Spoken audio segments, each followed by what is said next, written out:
Hello students, इस video में हम मध्य प्रदेश बोर्ड कक्षा 10 गणित वर्ष 2026 के एक अंक वाले प्रश्नों को हल करेंगे।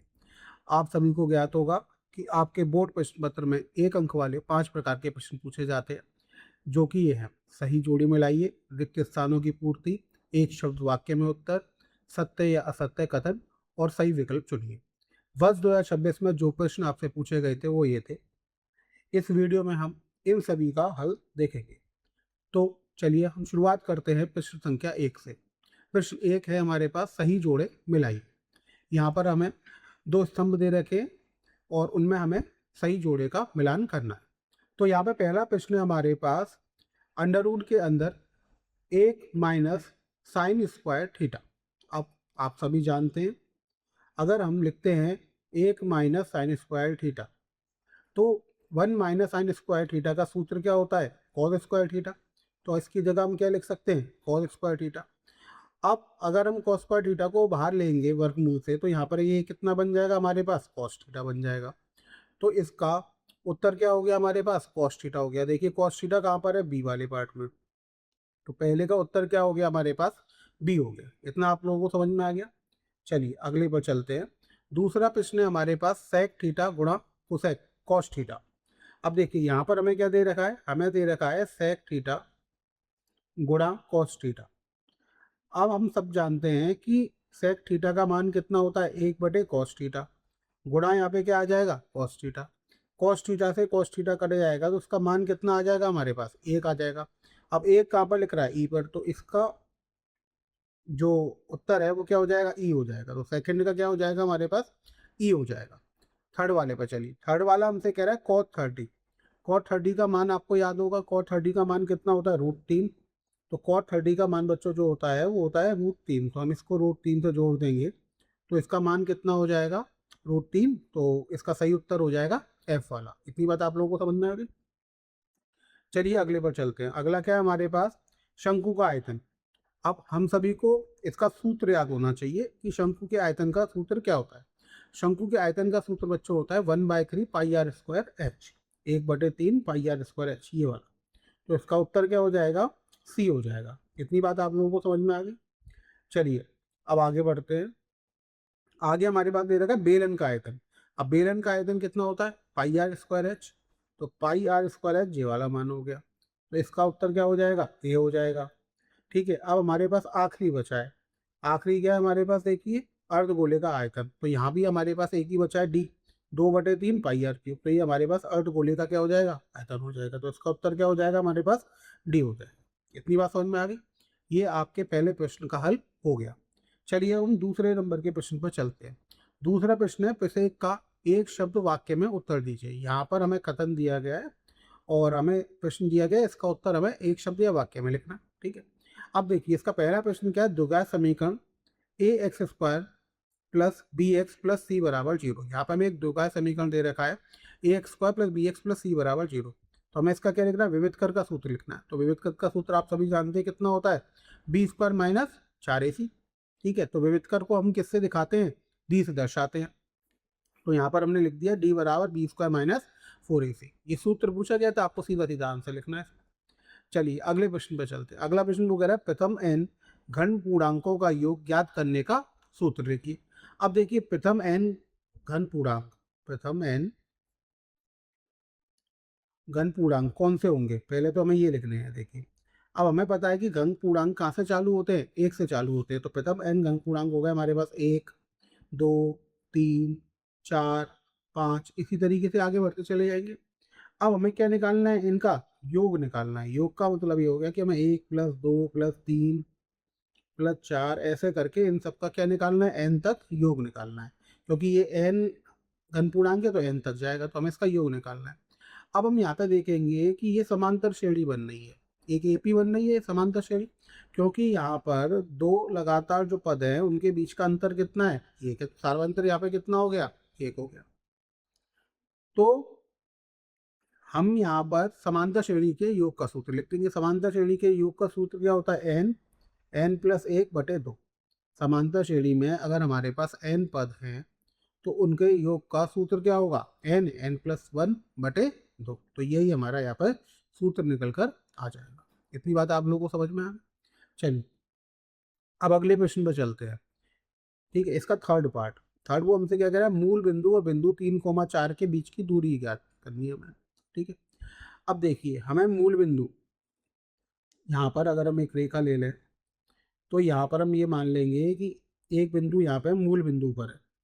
एक बिंदु कहाँ पर है, यहाँ पर मूल बिंदु पर है। मूल बिंदु को हम ओ मान लेंगे। ठीक है, देखिए हम ये मान लेते हैं कि एक रेखा कहाँ पर है, मूल बिंदु पर है। और मूल बिंदु के निर्देशांक क्या होंगे, 0,0। इतनी बात आप लोगों को समझना है। अब दूसरा यहाँ पर हम बिंदु, इस जो दिया गया बिंदु इसको पी मान ले रहे हैं, इसके निर्देशांक क्या है हमारे पास, 3,4। इतनी बात आप लोगों को समझ में आ रही। अब हमें यहाँ पे क्या करना है, इन दोनों के बीच की दूरी ज्ञात करनी है। तो दूरी का सूत्र क्या होता है, दूरी डी का सूत्र आप लोगों को याद होना चाहिए। दूरी डी का सूत्र क्या होता है, x2 माइनस एक्स ए का वर्ग प्लस y2 माइनस वाई एक का वर्ग। और इसको हम किसके अंदर लिखेंगे, वर्गमूल के अंदर हम लिखेंगे। अब यहाँ पर अगर हम देखेंगे तो x1 और y1 का मान कितना हो गया, 0, और 0 0 और 0 हो गया। x2 और y2 का मान कितना हो गया, 3 और 4। अब इनके मान रख दीजिए, तो x2 कितना हो गया, 3 माइनस 0 का वर्ग। ऐसे y2 माइनस y1 4 माइनस 0 का वर्ग। अब देखिए 3 माइनस 0, 3 माइनस 0 कितना हो गया, 3, 3 का वर्ग कितना हो गया, 9। 4 माइनस 0 कितना हो गया, 4, 4 का वर्ग कितना हो गया, 16। 9 प्लस 16 कितना हो गया, 25। अगर हम इसका वर्गमूल लिखेंगे तो 5। तो यहाँ पे दूरी हमारे पास कितनी निकल कर आ गई, 5 निकल कर आ गई। यही हमारे पास इसका क्या हो गया, उत्तर हो गया। दूरी कितनी निकल कर आ गई हमारे पास, 5 निकल कर आ गई। तो इसका उत्तर क्या हो गया हमारे पास, 5 हो गया। इतनी बात आप लोगों को समझना। चलिए अब अगले प्रश्न की तरफ चलते हैं। अगला प्रश्न कह रहा है, कोण थीटा वाले त्रिज्यखंड के संगत चाप की लंबाई का सूत्र लिखिए। अब संगत चाप की लंबाई का सूत्र आप लोगों को याद होना चाहिए, वो कितना होता है, 2 पाई थीटा बटे 360। तो यही हमने यहाँ पर लिख दिया। ठीक, इसका चाप की लंबाई का सूत्र आपको याद होना चाहिए। यहाँ पर सीधा सीधा सूत्र पूछा गया था, आप सूत्र लिख देंगे। चलिए अब इसके पांचवें भाग को देखते हैं। पांचवा भाग कह रहा है कि सर्वाधिक बारंबारता वाला वर्ग क्या कहलाता है। ये भी आपको याद होना चाहिए, सर्वाधिक बारंबारता वाला वर्ग क्या कहलाता है, बहुलक वर्ग कहलाता है। तो हमने यहाँ पे क्या लिख दिया इसका उत्तर, बहुलक वर्ग। अब इसका आखिरी भाग है, प्रश्न संख्या 2 का। किसी त्रिघात बहुपद के अधिक से अधिक कितने शून्य हो सकते हैं। देखिए अब यहाँ पर दे रखा है त्रिघात बहुपद। त्रिघात बहुपद दे रखा है, इसका मतलब है कि उस बहुपद में जो होगा वो इस रूप का होगा, a x की घात 3 प्लस बी एक्स की घात 2 प्लस सी एक्स प्लस डी। जो बहुपद होगा वो इस रूप का होगा। अब यहाँ पे x की जो अधिकतम घात आ रही है वो कितनी आ रही है, 3 आ रही है। तो इसके अधिक से अधिक कितने शून्य हो सकते हैं, जितनी x की अधिकतम से अधिकतम घात होगी। तो त्रिघात में x की अधिकतम घात 3 हो सकती है। तो इसके अगर हम शून्य देखेंगे, अधिकतम शून्य, शून्य भी कैसे, अधिकतम। तो अधिकतम इसके कितने शून्य हो सकते हैं हमारे पास, जितनी x की घात है तो 3 हो सकते हैं। तो उसका उत्तर क्या हो गया, 3 शून्य। चलिए अगले पार्ट पर चलते हैं। अब प्रश्न संख्या 3 देखते हैं। ठीक है, प्रश्न संख्या 3 है हमारे पास, रिक्त स्थानों की पूर्ति कीजिए। इसमें पहला है, मैं किसी द्विघात बहुपद का आलेख कैसा होता है। अब हमें ज्ञात है कि अगर बहुपद हमारे पास रैखिक है, अगर रैखिक बहुपद तो रेखा बनती है। इसी तरह अगर द्विघात बहुपद है तो हमें क्या मिलेगा, परवलय मिलता है। तो ये आपको पता होना चाहिए, इसका सीधा सीधा उत्तर आएगा परवलय। चलिए अब अगले पे चलते हैं। इसका दूसरा भाग हमसे कह रहा है सभी वर्ग कैसे होते हैं। तो सभी वर्ग बच्चों समरूप होते हैं। अगर हम वर्ग देखेंगे तो वर्ग के जो कोण होते हैं वो हमेशा कितने रहते हैं, 90 डिग्री के रहते हैं।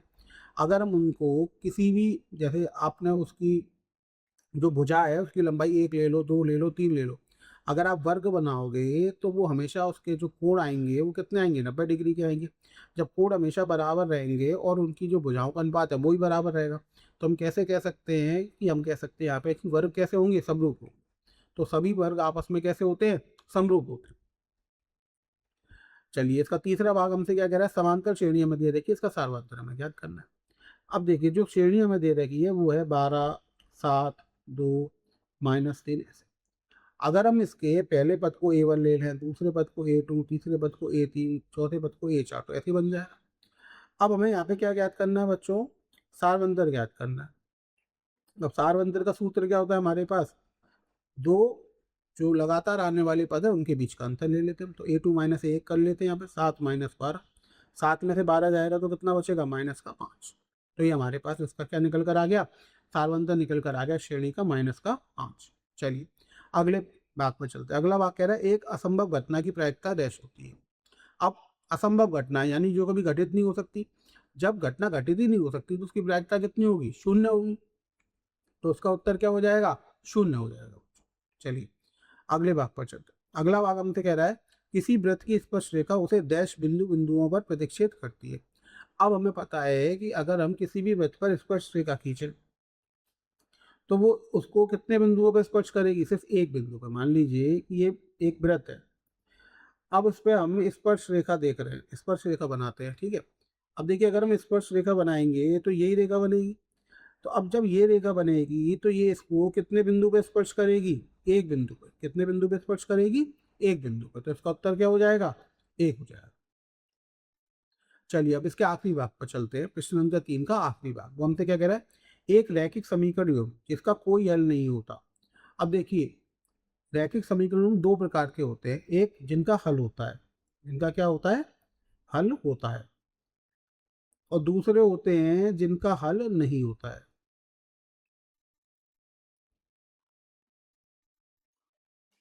अब हल होता है उसमें 2 प्रकार के आते हैं, एक तो अद्वितीय हल होता है,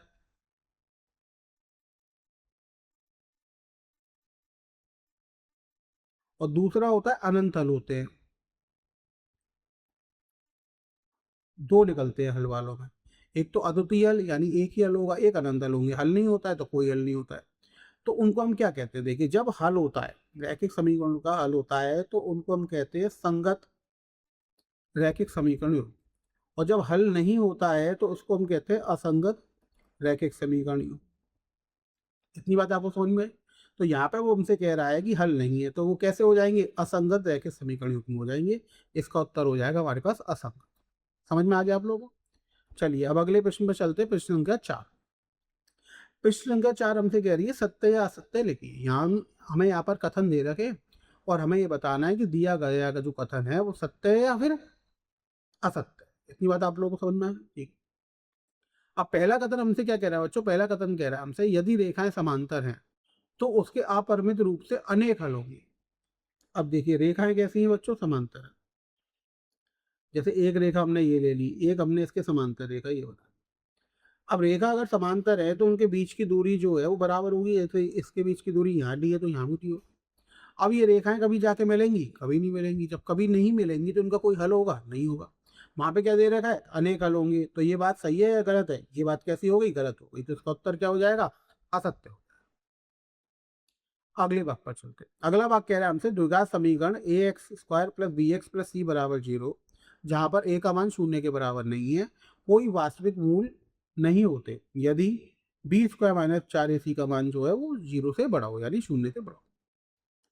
अब बी स्क्वायर माइनस 4ac यहाँ पे किसका मान है, इसके विविधकर का मान है। अब हमें मालूम है कि जब भी एक द्विघात समीकरण होता है तो उसके मूल कैसे होंगे, वास्तविक होंगे, समान होंगे, असमान होंगे या काल्पनिक होंगे। ये किसके मान पर डिपेंड करता है, ये विविधकर के मान पर डिपेंड करता है। यानी विविधकर का मान हमें ये बताएगा कि इसके मूल कैसे निकल कर आएंगे। अब विविधकर के मान 3 प्रकार से देखे जाते हैं, या तो विविधकर का मान 0 से बड़ा होगा, 0 से बड़ा होगा, या विविधकर का मान 0 के बराबर होगा, या फिर विविधकर का मान 0 से क्या होगा, छोटा होगा। जब विविधकर का मान 0 से बड़ा होता है तो मूल यहाँ पर जो होते हैं बच्चों वो वास्तविक व असमान होते हैं। वास्तविक होंगे व असमान होंगे, ये आपको ध्यान रखना है। वास्तविक होंगे और असमान मतलब समान भी नहीं होंगे। जब डी का मान 0 होता है, विविधकर का मान कितना होता है, 0 होता है, तो इसके जो मूल होते हैं बच्चों वास्तविक होते हैं लेकिन समान होते हैं। दोनों मूलों का जो मान आएगा वो कैसा आएगा, समान आएगा। अगर एक का मान 1 है तो दूसरे का मान भी 1 होगा। अगर डी का मान 0 से छोटा है तो ये काल्पनिक हो जाते हैं। इसके मूल कैसे हो जाते हैं, काल्पनिक हो जाते हैं, या फिर हम कह देते हैं कि वास्तविक नहीं होते। अब वो कह रहा है कि मूल वास्तविक नहीं है तो विविधकर का मान क्या होना चाहिए, 0 से छोटा। यहाँ पे क्या दे रखा है, 0 से बड़ा। तो क्या ये कथन सही है, नहीं। कथन कैसा हो गया, गलत हो गया। तो उसका उत्तर क्या हो जाएगा? असत्य। अगले पे चलते हैं। अगला कह रहा है 2, 4, 8, 16 एक समांतर श्रेणी। हमें ये बताना है कि हमें एक श्रेणी दे रखी है 2, 4, 8, 16 ऐसे करके एक श्रेणी दे रखी है। हमसे ये पूछा है क्या ये श्रेणी समांतर श्रेणी है? चलिए देख लेते हैं। इसके पहले पद को A1, दूसरे पद को A2, तीसरे को A3, चौथे को A4 ऐसे मान लेते हैं। ठीक है, अब हम सार्वंतर ज्ञात करते हैं, यानी दो पदों के बीच का अंतर ज्ञात करते हैं। अब जैसे हम A2 माइनस A1 देखेंगे तो 4 माइनस 2 कितना आ जाएगा यहाँ पर? 2। अब 1, 3 माइनस 1, 2 देखेंगे तो ये हो जाएगा 8 माइनस 4, तो ये कितना आ जाएगा? 4। अब हमने यहाँ पे देखा कि पहले और दूसरे पद के बीच में 2 का अंतर है, लेकिन दूसरे और तीसरे पद के बीच में 4 का अंतर है। क्या ये अंतर समान है? नहीं है। तो ये हमारे पास सार्वंतर तो मिलेगा नहीं यहाँ पे। तो ये श्रेणी समांतर श्रेणी होगी? नहीं होगी, क्योंकि समांतर श्रेणी का हमारे पास क्या सिद्धांत होता है? उसका ये सिद्धांत होता है कि दो लगातार आने वाले पदों के बीच का अंतर हमेशा क्या होता है? समान होता है, तभी तो हम उसको सार्वंतर बोलते हैं। तो यहाँ पे कथन कैसा हो जाएगा? असत्य हो जाएगा। चलिए इसके चौथे भाग पर चलते हैं। चौथा भाग कह रहा है प्रेक्षक की आंख से प्रेक्षक द्वारा देखी गई वस्तु के बिंदु को मिलाने वाली रेखा दृष्टि रेखा होती है। ये बिल्कुल सत्य कथन है। दृष्टि रेखा की परिभाषा यही तो होती है, तो ये कथन कैसा हो गया? सत्य हो गया। चलिए अगले पे चलते हैं। वो कह रहा है वृत्त की स्पर्श रेखा स्पर्श बिंदु से जाने वाली त्रिज्या पर क्या होती है? लंब होती है। अब देखिए वो ये कहना चाह रहा है कि जैसे हमने एक वृत्त ले लिया, ठीक है, अब इसका ये हमने मान लिया कि केंद्र है। अब केंद्र से हमने क्या करा, एक हमारे पास क्या जा रही है? स्पर्श रेखा जा रही है। हमने एक स्पर्श रेखा ये बना ली बच्चों। अब हमने केंद्र से क्या करा, यहाँ पर त्रिज्या को मिला दिया। ये बात आप लोगों को समझ में आई? केंद्र से हमने क्या करा? त्रिज्या को मिला दिया। तो अब ये क्या होती है? इस पर लंबवती तो होती है। ये क्या होती है? इस पर लंबवत होती है। तो ये स्पर्श बिंदु होती है, तो स्पर्श बिंदु पर त्रिज्या जो होती है वो स्पर्श रेखा की क्या होती है? लंबवत होती है। यही तो होती है बच्चों। कैसी होती है? लंबवत। तो लंबवत होगी तो ये कितने डिग्री का कोण बनाएगी? 90 डिग्री का। तो वो यही हमसे कह रहा है कि इस पर बिंदु पर जो जलंब होती है, तो ये कथन कैसा हो गया? सत्य हो गया। चलिए अब इसके आखिरी भाग पर चलते हैं। प्रश्न संख्या 4 के आखिरी भाग पर। किसी घटना की प्रायिकता के लिए ई की प्रायिकता प्लस ई नहीं की प्रायिकता का योग जो होता है वो 1 के बराबर होता है। ये बिल्कुल सही है।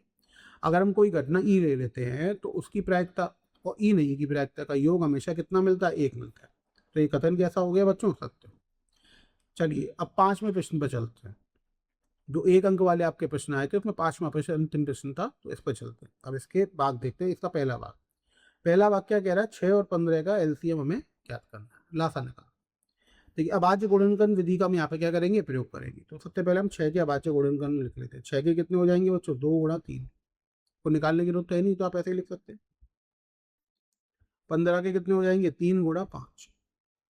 अब इनका हम लासा लेते हैं, है ना? तो अगर हम लासा लेंगे तो इनका आएगा 2 गुणा 3 गुणा 5। तो 2 3 6, 6 पंजे कितना हो जाएगा? 30। तो इनका लासे का मान कितना आ जाएगा? 30 आ जाएगा। तो विकल्प डी हमारे पास इसका उत्तर हो जाएगा। डी सही हो जाएगा, 30 इसका मान आएगा। अगले भाग पर चलते हैं। अगला भाग कह रहा है हमसे A1 बटे A2 बराबर है B1 बटे B2 के, लेकिन ये बराबर नहीं है C1 बटे C2। तो हमसे ये पूछा है कि दो समीकरण निकाय है A1x plus B1y plus C1 बराबर 0 और A2x plus B2y plus C2 बराबर 0। क्या होगा? एक अतिरिक्त हल होगा, दो हल होंगे, कोई भी हल नहीं होगा, अनंता अनेक हल। अब देखिए यहाँ पे जो हमारे पास स्थिति दे रखी है वो ये दे रखी है कि A1 बटे A2 जो है वो किसके बराबर है? वो बराबर है B1 बटे B2 के, लेकिन ये बराबर नहीं है C1 बटे C2। तो इससे हमें ये पता लग गया कि ये रेखाएं कैसी हैं? समांतर है। समांतर रेखाओं के लिए तो स्थिति होती है, यानी दिए गए दोनों समीकरण जो है वो समांतर है। अब रेखाएं अगर समांतर है तो उनका कोई हल होता है? कोई हल नहीं होता। तो हम लिख दें कि कोई भी हल नहीं होगा, यानी विकल्प सी इसका सही उत्तर हो जाएगा। चलिए अगले बात पर चलते हैं। अगला बात कह रहा है हमारे पास एक द्विघात बहुपद है। क्या है? ax² प्लस bx प्लस सी। उसके शून्य क्या है हमारे पास? अल्फा और बीटा। तो हमें अल्फा प्लस बीटा का मान लिखना है। तो हमें पता होता है कि शून्यों का योग किसके बराबर होता है? माइनस बी बटे एक, यानी माइनस एक्स का गुणांक बटे एक्स स्क्वायर का गुणांक। यही होता है। अगर हम लिखेंगे शून्यकों का योग, तो शून्यकों का योग बच्चों जो होता है वो होता है माइनस एक्स का गुणांक, बहुपद में जो एक्स होगा उसका गुणांक, बटे एक्स स्क्वायर का गुणांक। ये इसका सूत्र होता है। अब यहाँ पे शून्य क्या दे रखे हमें, अल्फा और बीटा, तो अल्फा प्लस बीटा बराबर माइनस एक्स का गुणांक कितना है बहुपद में देखो बी, और एक्स स्क्वायर का गुणांक कितना है, तो उसका उत्तर क्या हो जाएगा माइनस का बी बटे ए, यानी ए विकल्प इसका सही उत्तर हो जाएगा। चलिए आगे बढ़ते हैं, चौथे भाग को देखते हैं। इसका चौथा भाग हमसे कह रहा है कि हमें एक द्विघात समीकरण दे रखा है, द्विघात समीकरण का मान हमें कितना दे रखा है, 2x² माइनस 4x प्लस 3 बराबर 0। ये हमें द्विघात समीकरण दे रखा है, हमें विविधकर का मान निकालना। अब हमें विविधकर का सूत्र पता है, विविधकर का सूत्र होता है b² माइनस 4ac। ठीक, अब द्विघात समीकरण किस रूप का होता है, यहाँ पर ax² plus bx plus c बराबर 0। अगर हम यहाँ से देखेंगे इन दोनों को, अगर हम इन दोनों की तुलना करेंगे तो हमें a का मान कितना मिलेगा, यहाँ पर 2, b का मान कितना मिलेगा -4, और c का मान हमें कितना मिलेगा 3, ये मिलेगा। इन मानों को यहाँ पे रख दीजिए, b कितना -4, तो ये हो जाएगा -4 का बराबर -4 गुणा 2 गुणा 3, 4 का बराबर कितना हो जाएगा 16, 4 दूनी 8 या 24, तो ये कितना निकल कर आएगा -8।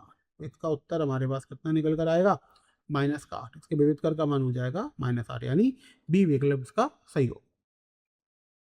चलिए अगले भाग की तरफ चलते हैं। पांचवा भाग कह रहा है यदि एक बिंदु P से O केंद्र वाले किसी वृत्त पर PA और PB दो स्पर्श रेखाएं परस्पर 80 डिग्री के कोण पर झुकती हैं। देखिए हमने यहाँ पर एक वृत्त बना लिया, अब एक बिंदु P है, वहां से हमने दो स्पर्श रेखाएं इस वृत्त पर बना दी, PA और PB। P और PB के बीच में कोण कितना है 80 डिग्री का। अब हमें यहाँ पे क्या करना है, POA बताना है, हमें कोण POA का मान बताना है। अगर मैं इसे जोड़ दूँ तो वो ये वाला मान पूछ रहा है, ये वाला मान बताओ।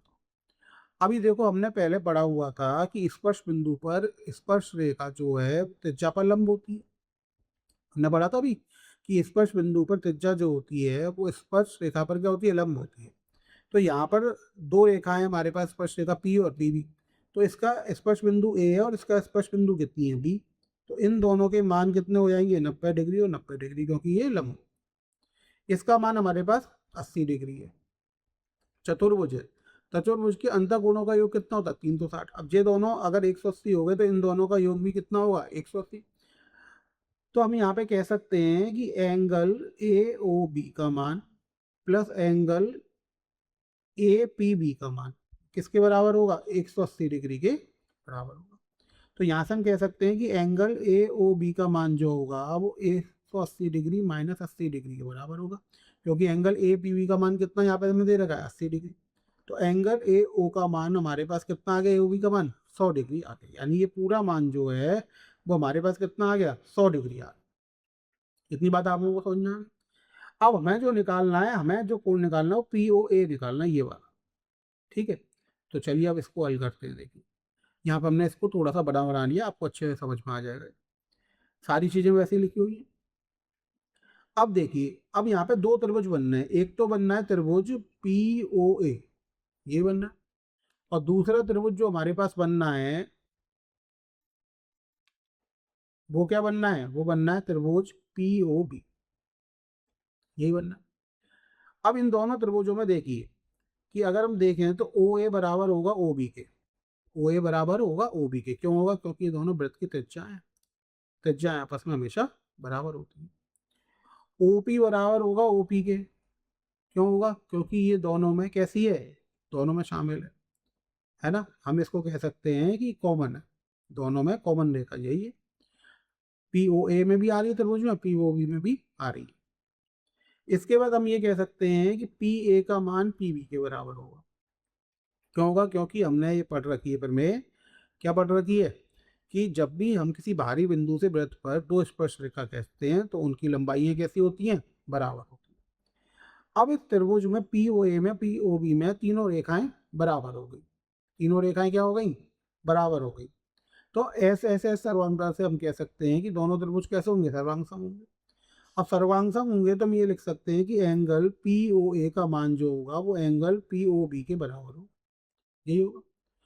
तो अगर ये दोनों बराबर हैं तो हम ये लिख सकते हैं कि अगर हम इसको x प्लस एक्स ले लें दोनों को, तो इनका योग कितना दे रखा है हमें 100 दे रखा है।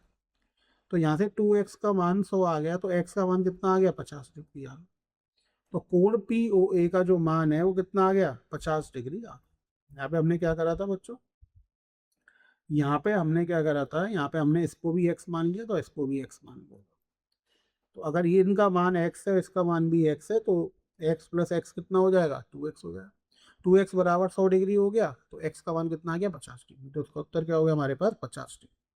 इतनी बात आप लोगों को समझ में आ गई। चलिए अब इसके आखिरी भाग पर चलते हैं। प्रश्न संख्या 5 का आखिरी भाग है, त्रिज्या r वाले वृत्त के उत्तेज्य खंड का क्षेत्रफल जिसका कोण p डिग्री है। अभी देखिए हमने त्रिज्य खंड का जो क्षेत्रफल है उसका सूत्र क्या होता है। यहाँ पे हमारे पास हमें किसका क्षेत्रफल निकालना है, त्रिज्य खंड का क्षेत्रफल। अब त्रिज्य खंड के क्षेत्रफल का जो सूत्र होता है वो हमारे पास होता है थीटा बटे 360 गुणा पाई आर स्क्वायर, जो होता है। अब यहाँ पे हमें क्या दे रखा है, कोण दे रखा है p डिग्री, तो p बटे 360 हो जाएगा। और त्रिज्या दे रखी है कैपिटल आर बड़ा वाला, तो यहाँ पे पाई आर स्क्वायर हो गया। अब देखिए कि इसमें से कौन सा विकल्प सही है। जैसे पहले में तो 2 पाई आर लिख रहा है, आर की घाती है, ये गलत हो गया। दूसरे में लिख रहा है पाई बटे 180 पाई आर स्क्वायर, लेकिन नीचे क्या होना चाहिए 360, तो ये भी गलत हो गया। तीसरे में लिख रहा है पाई बटे 720 2 पाई आर स्क्वायर, अगर हम दूसरे से काटते हैं तो 360 बार चला जाएगा, तो जो हो गया पी बटे 360 पाई आर स्क्वायर। तो ये विकल्प हमारे पास सही है। तो इसका विकल्प क्या हो गया, सी वाला सही हो गया। इतनी बात आप लोगों को समझ में आ गई। तो इसी के साथ हमारे पास क्या होता है बच्चों, जो 1 अंक वाले प्रश्न आए थे आपके पास 2026 वाले प्रश्न पत्र में, वो हमारे पास यहाँ पर पूरे हो जाते हैं। तो आपको ये सब समझ में आ गए होंगे। अगर इस जैसे प्रश्न आगे कभी आएंगे तो आप उन्हें हल कर लेंगे। तो चलिए इस वीडियो को हम क्या करते हैं, यहीं समाप्त करते हैं। ठीक है बच्चों, ओके, थैंक यू।